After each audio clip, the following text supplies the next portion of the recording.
Exit polls के आने की वजह से, एग्जिट पोल्स के एक एक्सपेक्टेशन सेट करने की वजह से एक बहुत बड़ा, लेट मी एक्सप्लेन, एक बहुत बड़ा डिस्टॉर्शन पैदा हो रहा है। ये आप सब लोग यहाँ हैं, ये एक आत्मचिंतन का और आत्ममंथन का भी विषय है प्रेस के लिए, खासतौर से इलेक्ट्रॉनिक मीडिया के लिए।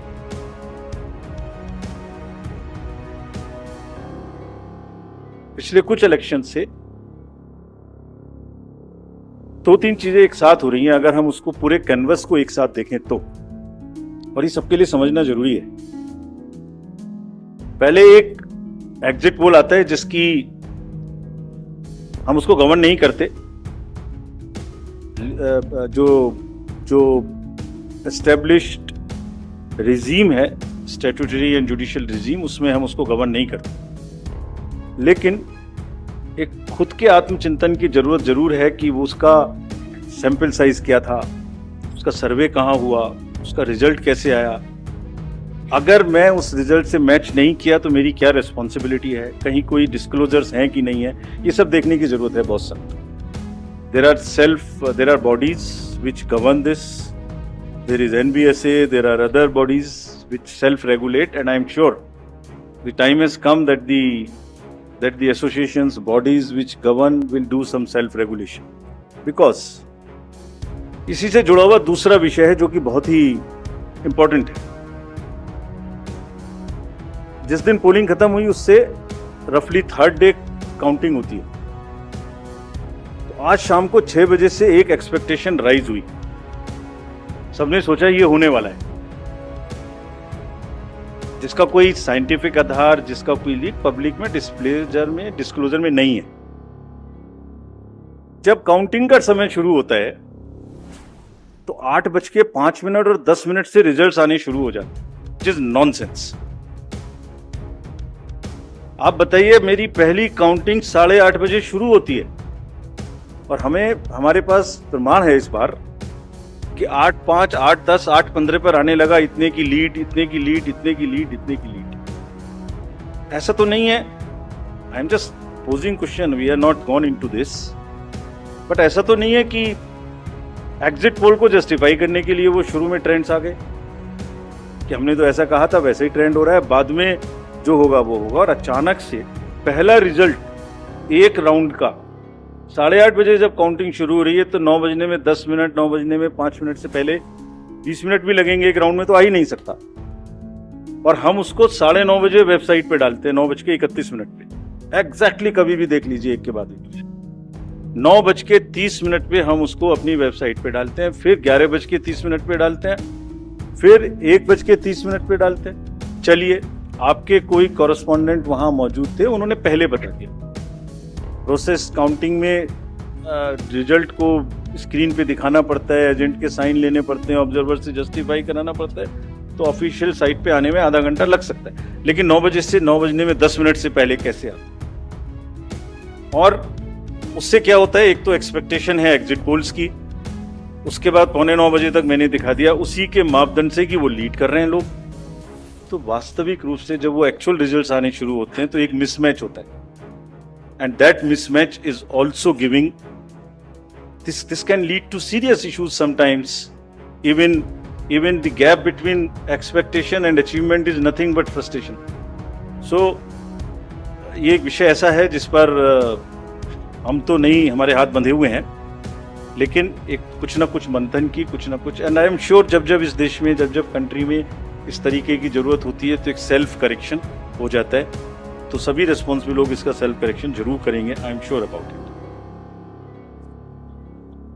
ईवीएम के बारे में आपने फिर से पूछा।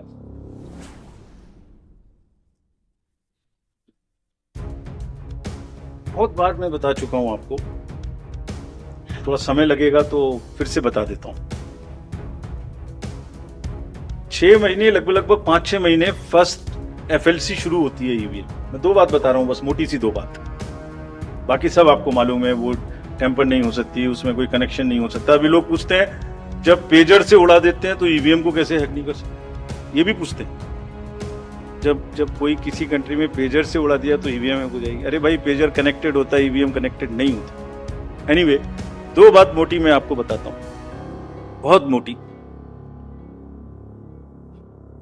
5-6 महीने पहले एफएलसी होती है, first level checking of the EVMs, और मेरे पास में एक पूरा रिकॉर्ड है। ये हम जो भी ईवीएम की शिकायतें बाय द वे आई हैं, वो हमारे पास 20 शिकायतें आई हैं। हर 20 शिकायत का हम इंडिविजुअल जवाब देंगे, फैक्ट बाय फैक्ट। तो इसमें कोई डाउट नहीं है। We will convey to each candidate to assure, this is our duty. Actually हमारी ड्यूटी है कि अगर कैंडिडेट ये पूछ रहे हैं कि आप बताइए, तो हम उन्हें बताएंगे, निश्चित रूप से बताएंगे, लिख के बताएंगे, पूरा डिटेल्ड बताएंगे और जल्दी ही बताएंगे। तो I am not going to individual cases, और उन सबको पब्लिश भी कर देंगे ताकि आप सबको भी पता लग जाए। But first level checking, randomisation, second randomisation, storage में रखना, स्टोरेज से बाहर निकालना, कमीशनिंग करना, कमीशनिंग के बाद वापिस स्टोरेज में रखना, फिर उसको पोलिंग डिस्पर्सल के दिन ले जाना, फिर उसको बूथ पे पहुंचाना, बूथ पे पूरा दिन वोटिंग कराना, फिर सील करना, फिर वापस स्टोरेज में रखना, फिर काउंटिंग के दिन निकालना, फिर पूरे दिन दिखाना। इसमें हर समय पर पॉलिटिकल पार्टी या उस कैंडिडेट या उसका एजेंट मौजूद रहते हैं। जब मशीन में कमीशनिंग होती है, उस दिन उसमें बैटरी डाली जाती है। पहले आया था, पहले और बहुत सारी चीजें आई थी कि वो हैक हो सकती है, उसका वोट इधर डाला तो इधर जा सकता है, कुछ हो सकता है। ये पहली बार आया। अब हम ये भी सोच रहे हैं कि इससे अगला क्या आएगा, हम नहीं समझ पा रहे इससे अगला क्या आएगा, बट लगता है अगला भी कुछ आएगा, रुकेगा नहीं। मतलब कितनी बार। एनीवे, कमीशनिंग बहुत जरूरी है समझना। वोटिंग से करीब 5 या 6 दिन पहले कमीशनिंग होती है। 5-6 दिन पहले उस दिन मशीन में सिंबल पड़ते हैं। तो अब मशीन में अभी तक नई बैटरी उस दिन एक डाली जाती है,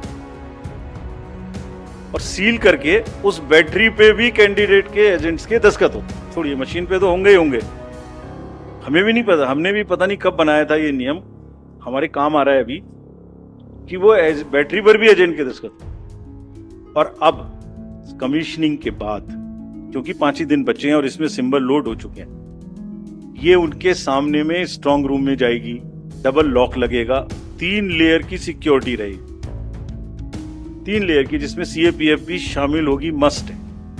ऑब्जर्वर होंगे। उसके बाद जब वो पोलिंग के डिस्ट्रीब्यूशन के दिन निकलेंगी, उस दिन फिर यही प्रोसेस होगा, सारा प्रोसेस वीडियोग्राफ होगा।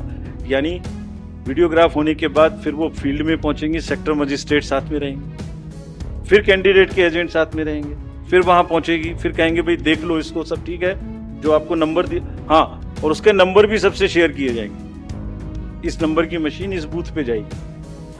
फिर जब वो बूथ पे पहुंच गई तो कहें भाई मिला लो आप, उसी नंबर की है कि नहीं है, वोट भी डाल के देख लो 50 ठीक है कि नहीं है। किसी ने 50 डाले, किसी ने 20 डाले, किसी ने कहा नहीं हमें ठीक है हम नहीं डालेंगे। किसी स्टेज में किसी बूथ पर 20 कैंडिडेट हैं, किसी पर 5 कैंडिडेट हैं, किसी पर 5 ने कम वोट डाले, किसी ने ज्यादा डाले, बैटरी उसी हिसाब से। फिर पूरे दिन वोटिंग हुई, तब एक एक वोट का हिसाब रखा, फिर बंद हुआ।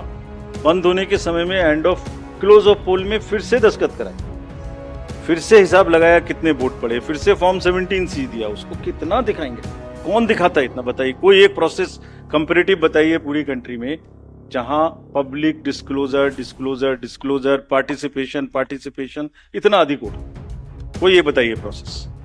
उसके बाद में बंद करने के बाद में उसको स्ट्रांग रूम में बंद किया, फिर काउंटिंग के समय निकाला तो एक बैरिकेटिंग लगाई, उस बैरिकेटिंग के बीच में से जाएंगे, इधर उधर से नहीं जाएंगे ताकि कोई मिक्सअप। अच्छा, मिक्सअप कैसे होगा, वो नंबर हमने आपको दिया हुआ है। जब काउंटिंग में पहुंचे तो फिर कहें भाई चेक कर लो, फिर 17C से चेक कर लो, round wise round this is happening. And there is a provision for objecting to any of the issue relating to this at any stage, which has not happened. So हम individual जिसने, वो बिल्कुल safe है, बिल्कुल robust है। अच्छा, और मैं बताता हूं आप पिछले 15-20 इलेक्शंस देख लीजिए, it is giving results after results differently. जहां मतलब ऐसा नहीं हो सकता कि जब पसंद का रिजल्ट ना आए तभी गलत है, ऐसा नहीं हो सकता। एनीवे, हम सबका इंडिविजुअल जवाब देंगे, आपको भी बताएंगे, उसको वेबसाइट पे डलवाएंगे, जवाब दे देंगे आपको। एक FAQ भी बनाएंगे उसका, बताता हूं मैं आपको, बट इसमें थोड़ा सा, चलिए आप अपना प्रश्न पूछ लीजिए, अभी बता देता हूं। जी सर, बता दे, ये भी इसी के साथ बता दो। we'll take some questions from the नहीं, ये प्रभु जी का इसके साथ ही बता दो। जैसे मैंने पहले बताया, ये एक सिंगल यूज बैटरी है। जब ये पड़ेगी तो 5, 6, 7 दिन के लिए इस्तेमाल होगी। इसकी जैसे आपके कैलकुलेटर में battery, I mean it is not mobile का बैटरी जो एवरी दिन चार्ज होगी, it is like calculator battery, 5 साल तक चलती रहेगी। जब शुरू हुई तो मान लिया वो 100% थी, वो धीरे धीरे यूज डिसयूज, कितना एक्सटेंसिव यूज, कितना ग्राफ किया, सबसे यूज होती रहेगी 10 साल के बाद तक, 5 साल तक। 5 साल में जब बंद होगी तो पता लगा उससे पहले 3-4% थी, आपको पता नहीं लगेगा, सडनली बंद होगी। बट हमने प्रोविजन बनाया हुआ है कि जब इनिशियल ये शुरू होगी तो इसकी 2 चीज हुई, एक परसेंटेज ऑफ चार्ज, एक output is in terms of voltage. It's a very low required voltage which the machines require. So anything between 7.4 to 8 volt is considered कि ये बिल्कुल परफेक्ट स्थिति में है और इसको आप डाल सकते हैं. तो it is initially marked as that yes, it is okay, go ahead, 99% it is charged. Now after commissioning के समय में भी मॉक पोल की जरूरत है, पोलिंग स्टेशन में भी मॉक पोल की जरूरत है, नंबर ऑफ कैंडिडेट्स भी अलग अलग है. सो ये एवरीथिंग कैन डिफर डिफरेंटली. और जब भी वोल्टेज 7.4 से नीचे आएगी तभी ये एक्चुअल वो दिखाना शुरू कर देगी. This is how it is designed. And अगर 5.4 या कोई परसेंटेज है उसके आस 5.8, जब 5.8 पर आएगी तो ये सिग्नल देगी, जैसे गाड़ी सिग्नल देती है येलो बटन दबा के कि अब ये बंद होने वाली है. So please do this is what it is. But for general, जिससे कि टेक्निकल लोग भी इसका एग्जामिन कर सकें, आप लोग भी जान सकें, हम इसका एक बिल्कुल डिटेल बना के, जितना मैंने बताया इससे भी ज्यादा विस्तार में, इसको FAQ में डालेंगे. और जो भी सदस्य गणों ने, जो कंटेस्टिंग कैंडिडेट्स ने हमसे पूछा है और जो पार्टीज ने हमसे पूछा है, उनका हम बहुत इज्जत के साथ, बहुत सम्मान के साथ पूरा जवाब देंगे.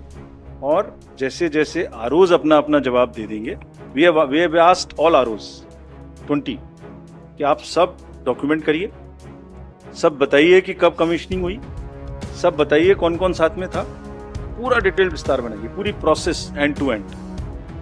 और बनाने के बाद माननीय कैंडिडेट को आप जवाब दीजिए. दिस इज योर ड्यूटी इन लोकतंत्र. अगर कोई पूछ रहा है तो आप जवाब दें, हम उसका जवाब देंगे. और जवाब देने के बाद कंपाइल करके हम आपको भी सबको बताएंगे, इसको बताएंगे.